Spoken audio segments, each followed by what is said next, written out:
Rebonjour. Rebonjour. Avant de continuer sur la lancée de l'avant-dernier constat que l'on avait fait et où tu as parlé un petit peu de ton enfance, et j'aimerais que tu continues justement parce que c'est super intéressant. Avant ça, je voudrais parler de la réflexion d'un des auditeurs qui a mis un lien concernant une petite révolte qui... Je me souviens plus exactement, je sais plus si c'est à la sortie du siècle, enfin de cette organisation. Il y a des manifestants qui viennent un petit peu titiller les personnages, enfin voilà, et qui disaient qui s'était aperçu que c'était le jeu du diable qui est joué. Je trouvais ça intéressant comme réflexion, voilà, parce que effectivement c'est ça. Oui, en tout cas, il s'est aperçu qu'il était en train de perdre son temps. Oui, perdre son temps. Voilà, c'est ça. Voilà, ben en fait, c'est ça. Hein. Aller vers Dieu, c'est aller direct vers l'essentiel, et passer par des chemins de travers, c'est perdre son temps. Oui, puis ils ont manifesté d'une certaine manière, c'est encore pensé. Il y a un côté candide, parce que c'est croire, en somme, que les personnages qui sont apostrophés vont pouvoir peut-être réfléchir, changer de posture. Là, là, il y a de l'eau qui doit passer sous les ponts. Il n'y a pas de possibilité. D'autant plus que eux, ces gens-là, sont en train de vivre leur destin. Oui, et puis ils sont positionnés, durer. Oui, tu vois, dur et ferme. Et puis je dirais même que ça renforce leur position. Oui, ça fait un sondage pour ils voient où ça en est. Quoi. Oui, ils voient où ça en est, donc ils prennent la température sans avoir à chercher vraiment, ça vient à eux, quoi. Ils prennent d'autant plus pour un guignol, mais enfin bon. Et ça se conçoit, on comprend bien qu'on va se péter. Moi, j'ai toujours, à quelque part, admiratif des gens qui rouspètent, parce qu'ils me disent, voilà, des gens qui ont l'impression qu'ils vont modifier quelque chose. Alors, il faut quand même, ils sont dans l'espoir. Hein. Moi, je trouve que c'est marrant parce que à l'ère où il n'y a plus d'idéaux vraiment, tu vois, bon, ça serait il y a 30 ans, les gens croyaient encore à une possibilité de changement. Il y a encore quand même des gens qui font des manifs, qui veulent essayer encore de la ramener, etc. Alors qu'on sait très bien que ça ne change rien aux choses. Mais moi, j'ai discuté il n'y a pas si longtemps que ça avec des personnages qui ont entre 40 et 50 ans. Ils sont encore, on voit qu'il y a encore cette espèce de chauvinisme autour de la politique, comme si la politique allait changer quelque chose, si on met celui-ci à la place de celui-là. J'ai trouvé drôle qu'on puisse encore avoir cette conception.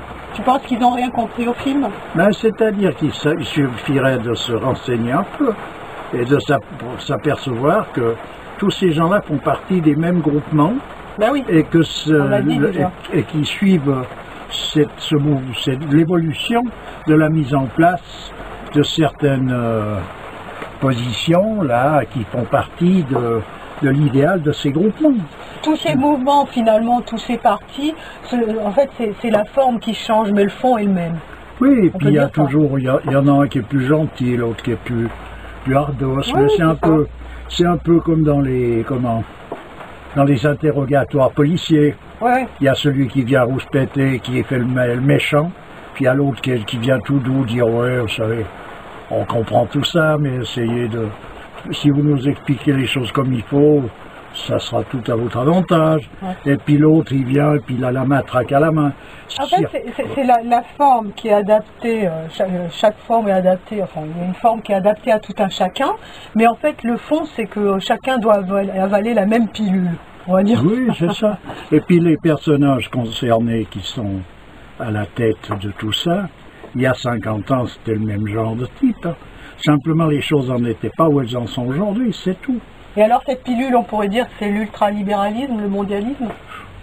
c'est la dégringolade jusqu'à arriver au fond. Hein. Voilà ce que c'est, quoi. Bon. Alors, maintenant, parlons un peu de toi. Oh, ben, moi, Et de ton papa, oui, mais ce sacré monsieur. il y a beaucoup à dire, mais enfin, bon, c'est toujours... à quelque part, c'est des banalités en soi. Mais c'est vrai que moi, il m'a surpris à plusieurs reprises. Tu vois, je me souviens, par exemple, d'une chose. J'avais un copain, un peu plus âgé que moi, qui était un bonhomme révolté. Mais un révolté, mais alors... Et c'était une pâte, un brave type, qui rendait service à tout propos, c'était vraiment un brave type. Mais il avait peur de rien, il était courageux, donc... Quel boulet. Ah oui, il avait peur de rien. Alors il supportait pas, il aimait pas ni les policiers, parce qu'il avait eu affaire d'une manière, je pense, à eux, et ni les curés, tous ces gens-là pour lui. Il voulait il les aurait... Tous les représentants de l'ordre et de... mais il les aurait détruits, lui. Il les aurait détruits. Alors il me disait, mais moi, un curé, quand je passe, s'il est sur le trottoir, pas qu'il descende, parce que je le fauche avec la bagnole, moi. Il me dit, j'aimerais bien qu'il y en ait un qui court. Mais tu vois un peu, tu te dis, mais attends, c'est qui? C'est Lascar. Il parle comme ça, puis c'est le roi des bons types avec tout le monde. Je lui dis, mais qu'est-ce qu'il a, celui-là? Tu vois? Puis après, j'ai compris, il a vécu dans un orphelinat tenu par, justement, des gens d'église dégénérés, comme on en rencontre de la majeure partie, et qui leur faisaient des misères qui sont impensables. Oui. D'ailleurs, c'est des orphelinats qui ont été fermés manu militari à un moment donné. Oui. J'ai connu une fille aussi qui a passé là-dedans. Oui, justement, on en avait parlé une fois. Voilà. Mais pour dire que, de nouveau, lui, à 3 ans, il m'a dit, mais moi, à 3 ans, qu'est-ce que tu peux faire comme connerie qui serait vraiment méchante? Tu fais pas grand-chose. Tu as 3 ans, tu t'amuses, tu peux faire faux, mais tu n'es pas un assassin. Eh bien, ils leur plantaient la tête sous l'eau jusqu'à les noyer. Puis après, ils leur faisaient la respiration artificielle pour les ramener à la vie. Tout ça pour les punir. Les punir et puis leur donner une leçon. Voilà. Alors, après, et ça, c'était des représentants Voilà, de la prétendue Église du Christ. Tu comprends ce que je veux dire? Oui, je vois bon. Bien. Donc là, après, tu dis, attends, tu comprends bien que le gaillard, lui, ça lui restait croché. Et quand il voyait, moi je l'ai vu un jour, il y avait un curé qui passait sur un bord de trottoir. Il avait les yeux qui commençaient à sortir de la tête, il venait fou. C'est un traumatisé. Ah oui, il venait fou. Voilà, c'est pas compliqué. On peut concevoir une chose comme ça. Tout à fait. Mais pour en venir à mon père, moi, à un moment donné, je me suis dit, je vais le présenter à mon père. Tu vois? C'était un pote à toi? Oui, c'était un bon copain. Je dis plus âgé que moi, mais on s'est rencontrés dans différentes circonstances. Il était réglo sur tout, tu vois. Je me disais, tiens, ça fait plaisir de tomber sur quelqu'un comme ça. Et il ne s'est jamais départi de son truc. Et actuellement, il est mort, mais je ne l'ai jamais vu se départir de ça. Bon, alors, je me suis dit, je vais le présenter à mon père. Puis bon, c'est pas le style de personnage que mon père côtoyait. C'était un type, il avait un côté, un langage de charretier, etc. Mon père, c'était un personnage plutôt distingué. Bon, mais je le présente. Et ça n'a pas manqué. À un moment donné, mon père lui dit, je m'excuse, est-ce que vous auriez le temps de m'amener à tel endroit? Bon, je demande. Bon, et ils sont partis. Moi, j'ai pas suivi, j'étais pas là. Je les revois 2 heures après. En réalité, mon père l'a chatouillé à un endroit jusqu'à que le type se mette furibard. Furieux. Ah, il a monté les tours. Il disait à mon père, tu es un salaud, etc., etc. Il n'a pas arrêté, il l'insultait parce que mon père a été chatouillé pour lui faire contourner l'obstacle. Là où ça fait mal. Là où ça pique, il faut aller plus loin que où ça t'a fait mal, pour aller voir ce que c'est. Et non pas t'arrêter aux personnages qui ont montré quelque chose qui était faux. Tu vas pas te laisser, tu vas pas te laisser piéger par une bêtise pareille. Oh, il a été le chatouiller loin. Et lui, il a insulté mon père. Et puis après, bon, moi je revois mon père. Je lui dis, tu penses quoi alors, ce bonhomme? Il me dit, c'est avec des gens comme ça qu'on faisait des bons chrétiens. Des bons chrétiens. C'est tout ce qu'il m'en a dit. Alors qu'il s'est fait insulter, c'est juste il s'est pas fait poser là au bord de la route, à pas pouvoir rentrer. En fait, à quoi il réagissait ce bonhomme? À l'injustice. Voilà, c'est ça, exactement. Donc il avait le sens de la justice. Et lui il se manifestait justement, toujours. Mais là où il se fourvoyait, c'est en prenant, enfin en mettant tout le monde dans le même sac, etc. On va recommencer le coup du bébé avec l'eau du bain, c'est ce qu'il avait jeté. Leur plein lui. Et pour dire mon père, moi je savais pas comment ça allait se terminer, un truc comme ça, parce que mon père, tu voyais, c'était un personnage vraiment distingué, qui en imposait par son attitude, par son allure, puis l'autre c'était le vrai charretier, mais alors de chez Chartier, tu vois. Mais ça n'a pas empêché que voilà la résultante. Ce qui fait la valeur d'un homme, c'est pas justement la forme. Ouais. Ça, c'est ça. Mon père m'a dit, ben, voilà ce qu'il m'a dit. Il m'a dit il était malmené, et puis voilà. Mais je me souviens plus de quelle histoire qui était une métaphore finalement je crois que c'était avec Moïse qui avait sermonné un personnage parce qu'il s'adressait à Dieu d'une manière qui lui a pas convenu et il avait été justement repris par Dieu qui disait mais laisse venir à moi chacun selon ses possibilités, selon... bien sûr. Moi, c'est vrai qu'un langage châtié, c'est très bien. Tout est bien. Quelque chose c'est une harmonie, c'est une certaine... C'est une allure et ce qu'on veut, tout ce qu'on veut. Mais s'il n'y a que ça reste un truc. Il y a tellement de gens qui n'ont que ça. Et quand tu vas gratter, c'est pourri à l'intérieur. C'est ce qui se produit actuellement. C'est ce qui se produit actuellement. C'est que la façade, tout brille, tout est très, très attractif. Mais à l'intérieur... quand je dis actuellement, ça date. Et parmi ces gens d'église, il y a des gens très érudits, qui ont un langage châtié à l'extrême, qui sont vraiment, oui, des vrais érudits, mais c'est des personnages abjects. Des porcs. Voilà, c'est des porcs érudits. Comme quoi on peut leur faire beaucoup de choses à ces petites bêtes. Ouais, c'est clair. Ben, voilà un peu le genre d'anecdotes que j'ai pu voir avec mon père, dans une multitude quoi qu'il arrivait, il avait une attitude qui n'est pas l'attitude générale. Raconte-nous l'histoire de quand il s'était blessé la main. Ah oui, la main. Je crois que tu l'avais raconté. C'est possible, oui, il s'était brûlé la main méchamment avec du magnésium. Donc sa main est devenue grise et ça lui avait fait mal. Il s'est hurlé et il rentre une femme assez distinguée dans son atelier. Ouais. À l'instant même, il change de tête, sa transpiration disparaît, il l'enlève, il prend un sourire, puis on voit bien l'effort, il a été une seconde, mais il s'est mis dans une posture où il était agréable et tranquille et gentil pour recevoir cette dame.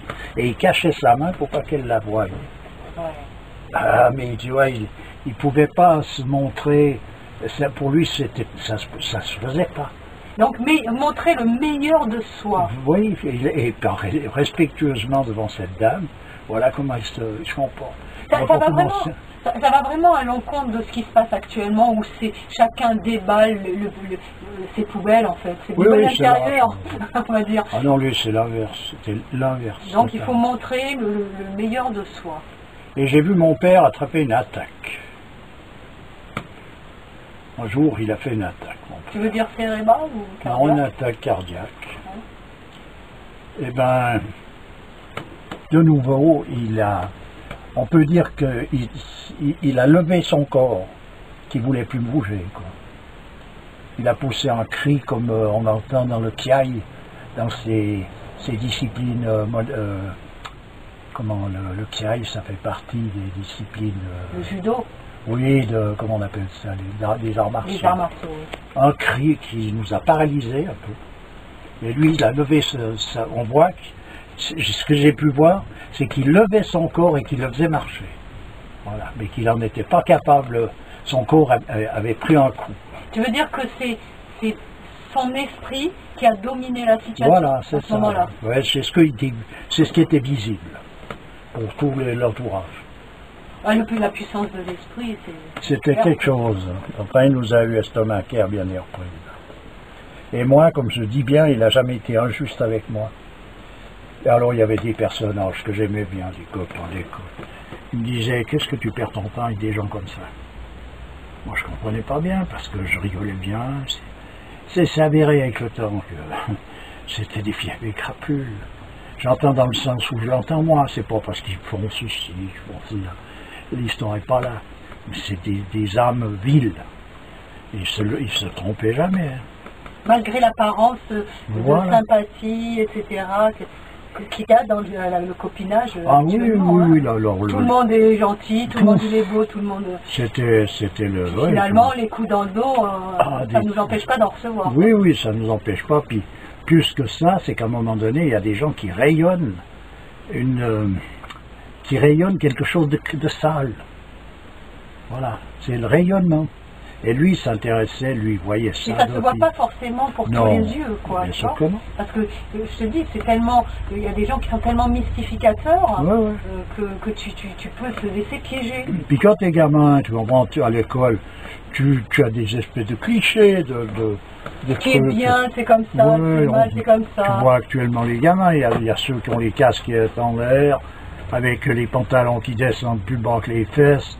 Il y a les autres qui mettent d'autres fringues. C'est la mode. C'est des signes de ralliement. Puis après, ils fraternisent là, dans ce genre de truc.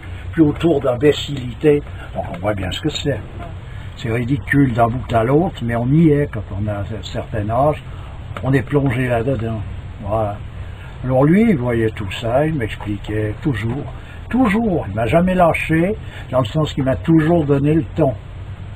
Je pouvais, même si j'étais, je trouvais formidable un truc, si ça ne l'était pas, ben, il me remettait tout le temps les pendules à De l'heure. casser. Voilà. D'abord, Cassé ou pas, hein, d'ailleurs. Tu vois. Ah oui. Mais raconte-nous un peu plus les réactions de ton père. Ah ben mon père, alors un jour il était, on passait à la cité à Lausanne, et il y avait une fontaine, et il y a une jeune fille qui, Ah oui. je pense, devait avoir une douzaine d'années, ou je sais pas, qui était debout sur le mur de cette fontaine, et qui buvait de l'eau dans sa main. Et mon père admirait ça. Et il y a un gendarme qui passe, et qui lui dit, alors on se rince l'œil? Et mon père, il dit oui, bien sûr, mais c'est pas un œil de gendarme. Mais c'est pas un œil de gendarme. Voilà, pour dire un peu le genre de réaction spontanée à mon père.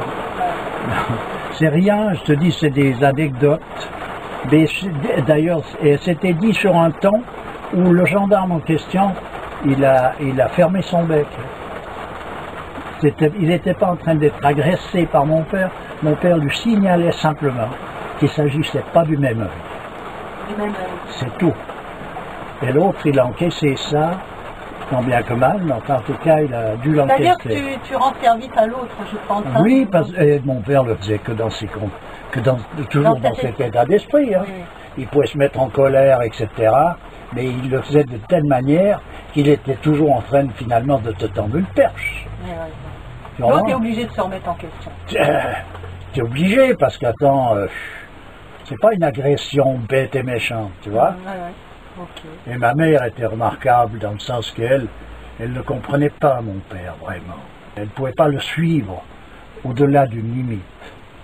Mais elle s'arrêtait à cette limite, puis elle restait dans sa position d'être la femme de mon père. C'est quelqu'un. C'est Ouais. vénérable d'une certaine manière. D'ailleurs, elle est restée fidèle à mon père tout le temps. Mon père est mort, elle était restée vivante. C'était le personnage, la fidélité totale.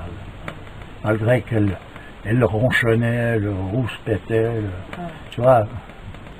Et avec moi, c'était un personnage qui passait totalement inaperçu, qui s'effaçait constamment. Tu parles de ta mère? Ouais, tout m'était facile, à quelque part. Alors que il y avait beaucoup de difficultés. Et elle ne me faisait jamais mention des difficultés. Je n'en savais rien des difficultés. Elle devait aller travailler, tout d'un coup elle partait à pied, elle faisait des kilomètres pour simplement économiser le tram à l'époque, de manière à pouvoir acheter quelque chose pour manger de plus etc. Toutes ces choses-là, toute sa vie, elle a fait comme ça. Ce qui veut dire que moi, j'ai vécu avec des gens qui étaient pauvres, ma mère avait point d'argent, mon père non plus, et j'ai jamais manqué de rien. Ouais. Sauf du superflu. Ah bah ça, c'est pas grave. Bah, écoute, je te remercie, on va s'arrêter là pour aujourd'hui. Ah, écoute, Et puis à bientôt, merci. c'est toujours avec plaisir. Hein. Au revoir. Au revoir.